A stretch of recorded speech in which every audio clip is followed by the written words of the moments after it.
Thank you. They say everything happens for a reason, right? Keep that in mind. Okay.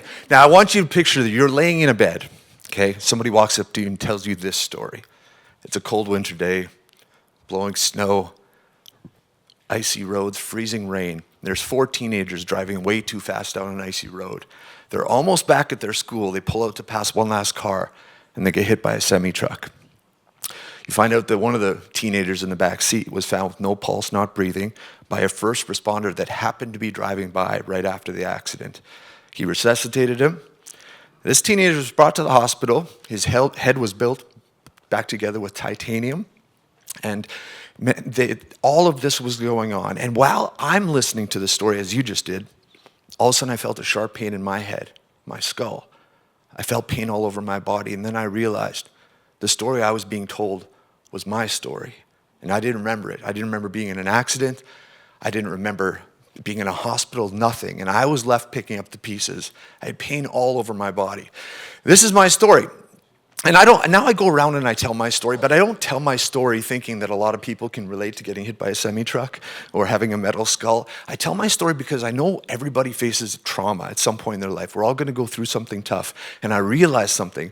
With what I went through, everybody was asking me like, hey Rob, how's the pain in your skull? How's your shoulder? You know, how's your back? Those were the questions people asking. Nobody was asking the important question is, what was going on inside of that skull? Because as difficult as that whole trauma was to me physically, what that does to you mentally, emotionally, spiritually, that was the real dilemma for me. That's what I was really dealing with.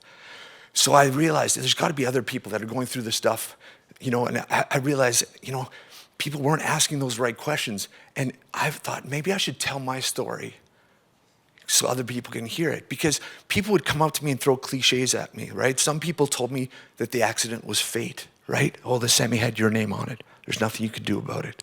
Some people in my family told me that God spanked me with a semi because I was a bad kid, which also wasn't great. But the most common thing people would say to me, and they still say to this day, is everything happens for a reason. And people say that with great intentions. But I realized something in that moment. That brought me to a really dark place. Now I had to figure out the reason I was hit by a semi. Why me? Is this a punishment? Is it because I'm bad? Like, why me? And for 2 years, I was suicidal. I didn't want to be alive. None of my friends knew. None of my family knew. It was brutal. And for 2 years, I was scared to fall asleep because one day I woke up and found out that I had been hit by a semi. What if I didn't wake up the next time, right? So I was scared to fall asleep. I was having this nightmare that I saw my own funeral and nobody showed up. Nobody cared that I lived or that I died, right? So I was in this terrible place. And then one day somebody came up to me and said the most amazing thing, and it changed my life. He goes, Rob, you're trying to figure out the reason you were hit by a semi-truck, right? I was like, yeah. He goes, I think I know the reason. I was like, what is it? He goes, I think the reason you were hit by a semi is because you and your friends were going too fast on an icy road. That sounds simple, but it set me free. I realized I didn't have to be mad at anyone or anything. You know, I was like, okay, we're all gonna go through something tough. And I was like, I was done being bitter. I was done being suicidal. Not a lot of people get a second chance, right? So I screamed at the sky and I was like, I wanna do something today. Like, I want my life to count. I wanna do something that matters. And I thought I'd hear a voice inside me telling me to like move to another country and work in a village somewhere, right? Didn't hear that. But guess what I heard? You ever feel prompting there's something you're supposed to do or something you're supposed to say? You feel that? This is what I felt clear as day. Find the semi-driver that hit you and tell him you're alive. Huh. So I phoned the police. I'm like, hey, can I get the phone number of the semi-driver that ran me over? And the cops are like, nope. I'm like, okay, I tried, but this voice would not leave me alone. So I kept trying. Finally, when cops like, all right, here's his number. Like I just said, I think he needs to know I'm okay. And I called this big trucker answers the phone. He's like, hello. I was like, is this so-and-so? And he got real quiet. He goes, yeah. I said, you remember that car accident up in Canada? And then it got real quiet. He goes, yeah. I said, I just felt that I should call you, tell you, like, I'm okay. I'm alive. I survived. And he goes, I'm just so sorry about your friend. I said, what friend? He goes, the guy that died and crushed his skull. I was like, no, that's why I'm calling. That's me. And I could feel what that phone call did to him. He didn't know I made it. But what happened to me? Like, that was the first time I had ever done something for somebody other than me. And I was like, man, that felt good. And I'm like, there's got to be other people that are going through tough days. They're thinking everything happens for a reason. They're trying to, maybe they're in a dark place like me. I'm like, I need to tell my story. So how can I tell a story? Music. Music's a good way to tell a story. So I started a band. We did our first album. We were terrible. But we got a little better. Second album. Yeah. You know the album, one person. Second album, third album. Fourth album, we got a big record deal. Two of our favorite bands. 4 songs in the top 40, 2 top 10 hits on the radio in Canada. Man, it was good. We're playing in big crowds, touring with our favorite bands. And then it was just not really fulfilling me. And then one day I got offered a 9-month tour, just me and my guitar, going to classrooms and schools around Canada, telling my story. And I was like, yeah. And my record label said, no. Because it was a 9-month tour with no pay. And I was like, do I do this? I'd have to walk away from my record deal, which means I wouldn't have $1. I would just owe money. How am I going to pay for the bills? How am I going to feed my family? But do I do this? But I did it. And it was the best decision I ever made. And after that 9 months, I'm like, hey, now what? And then other schools started calling. We heard about you. Can you come? Other communities. All of a sudden, we were going to youth detention centers, prisons. I brought my guitars back. It was 2 acoustic guitars, right? And then finally brought my drummer back. We're like, okay, this is getting bigger. We're in prisons, youth detention centers, reserves all over Canada from coast to coast to coast. And we're meeting with hundreds of thousands of people, hearing so many stories, people having massive breakthroughs. And it was like a presentation of like mental health and music, a story and a song, a story and a song. But I never talked about the fact that I was suicidal. I thought, what would the students think of me? What would the staff think of me? But one day we got a call to a school in Ontario. Can you come right away? We just lost a student, took their life. And on the note, it revealed they had a pact with one of our friends. If you kill yourself, I'll kill myself. Principal says, we don't know who it is. Can you come right away? We hear you're really effective. So we flew out to do the show. There's 1,000 students sitting in front of me. And I knew somebody sitting in front of me was about to take their life. We're trying to find them. And I knew for the first time I had to say it. I've never said this to my family, my friend, my band. I knew I had to say that I was there once too, right? Man, my heart was racing. I got to this point in the show and I was like, I know there's someone in this room that's thinking about taking their life. I was like, you're not alone. I was there once too. It was like 1,000 pounds off me. I was like, that actually felt good. And after the show, I'm not just taking selfies with people and signing autographs. I'm having deeper conversations and getting hugs. And then this one girl walks up. She pulls a note out of her pocket and hands it to me. I'm like, what's this? She goes, my suicide note. She goes, I was going to take my life this weekend. She goes, here, I don't need this anymore. Principal and the counselor are standing next to me. We always connect them with the help that they need, right? And they walked off. She could get the help that she needs. I was like, whoa. But I was so confused because that note was not freshly written. It was folded up. It was old. She didn't write it while I was doing the show. She wasn't doing it while she was in the audience. And then I talked with police that do a lot of teen prevention or teen suicide prevention. And they said very rarely when we come on the scene is the note freshly written. Usually somebody writes it 2-3 months prior and they carry it with them, waiting for somebody to push them over the edge or for somebody to reach out and say, you're not alone. So it was the next day and I was like, another 1,000 students in front of me. I thought, what if I said it again? Because I'm like, if the stats are true from Kids Help Phone pre-COVID, 1 in 5 teenagers had seriously considered suicide in the last 12 months. 1 in 5. So there's another 1,000 students in front of me. I thought, what if I said it again? And it was a little easier the second time. I said, I know someone in this room is thinking about taking their life. You're not alone. I was there once too. And a young man came up to me, handed me his note. We got him connected to the help he needs. I'm like, oh, this is now a thing. And that was the beginning as of last week. Now, 973 students. Yeah.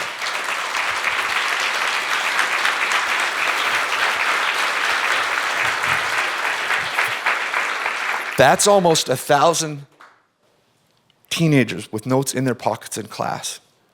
And now our tour is growing. I don't just tell my story. I tell the story of a girl named Maya. She was once laying down on the train tracks in Calgary. We met her in lockdown in Calgary. Talked to her. She was moved by the show.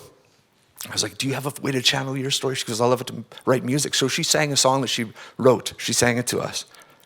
I secretly recorded it with my phone. We came back a few months later. We recorded her song professionally right in the lockdown facility. She turned her life around. And now I tell that story of that girl on stage. And then I said, do you guys want to meet her? And she walks up on stage and she sings with us. And the kid's like, whoa. I tell the story of a good kid named Dylan. Met him on reserve in really northern Saskatchewan. And he didn't just have a suicide note, he had a book. He had written 100 pages of things that he hated about himself. And I said, are you glad I'm still here? He goes, yep. I said, somebody's going to say the same thing to you one day. Don't hold those emotions in. Channel them. I'm like, do you like to journal, poetry, painting, dance, music? He goes, I love music. I said, if you could play any instrument, what would you play? He goes, guitar. I said, then play guitar. And then he showed me he was born with just an elbow and 5 fingers on this arm. I said, no excuse, kid, play. 2 years later, he sends us an email. Thanks for pushing me. And he learned how to play guitar using his elbow and 5 fingers. Do you guys want to see what it looks like when he walks on stage with us? This is the reaction.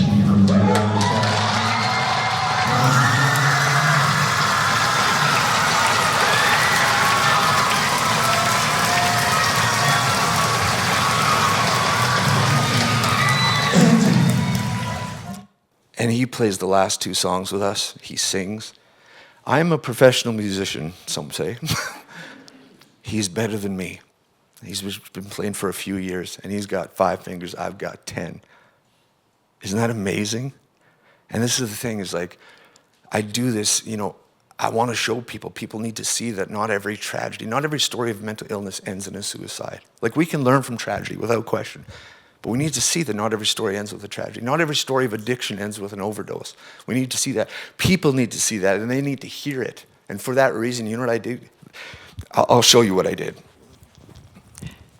I took all the names and signatures from the first suicide notes that we were given, and I tattooed them on my arms.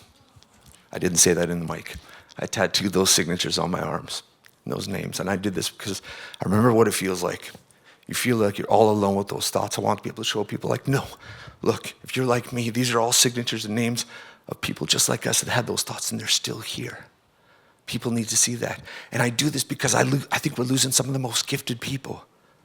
Like Maya, like Dylan. I've never sung at a funeral where the mom says, it's a good thing our daughter's gone, she had nothing to offer this world. It's always the opposite. They're so gifted. I thought I wasn't gifted. I thought I was a burden. The lie in my head was the lie, the world would be better without me. I am a burden. That was the lie in my head. And I try to figure out what my role is in mental health.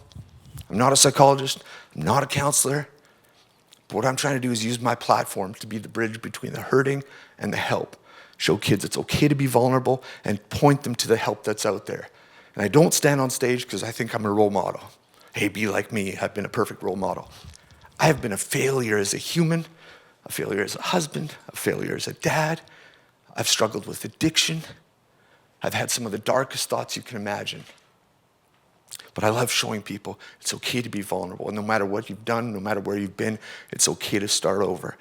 And whether you're sitting in this room or you're watching this on your phone, we have one thing in common. We're still breathing. I think about each breath a little differently because of what I've been through. And we're still breathing. You're still breathing. And this is what I've realized now, right? Listen, everything doesn't happen for some big reason. It doesn't. Listen, I was on a radio interview, and the DJ says this to me. Well, Rob, it's kind of good that you were hit by that semi-truck, isn't it? I was like, no, it's not good to get hit by a semi. He goes, but look what you've done with it. I said, the semi didn't make me do this. He goes, but if you could go back in time, you'd do it all over again, wouldn't you? Nope. I wouldn't go back and get hit by a semi again. It was terrible. For 2 years, I didn't want to be alive because of that accident. And this is what I've realized. Throw this up on the screen. Listen, if something bad has happened in your life, bad things don't happen for a reason. Bad things happen with potential.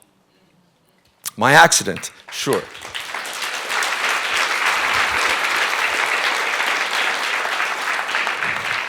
My accident had the potential to leave me angry and bitter and suicidal the rest of my life about stuff that's still wrong with me, surgeries I'm still having. I just had my head rebuilt just a little while ago. I could still be home angry about all that stuff. Tragedy has the potential to tear apart a person, a family, a school, a province, a country. But tragedy, bad things actually have the potential to bring people together. We've seen it, right? So whether you've had something bad happen in your life or you're going to, when you get to that tough day, look at the people around you, look in the mirror, look at your family and say, this has the potential to tear us apart, but this has the potential to bring us together. We all have something that we need to do. We're still breathing. We got stuff that we got to do. We have to decide what we're going to do with it. And I don't want others to have to die like I did before they do something significant. And I'll tell you what, you do not have to move to another country to do it. For me, it started with that phone call to a semi-driver. And I can tell you this confidently. That phone call felt more significant than hearing my song on the radio or playing to huge crowds. We're all not supposed to chase success. We're supposed to chase significance, doing something significant every day. And I don't want others to have to die like I did before they make every day count. Thank you.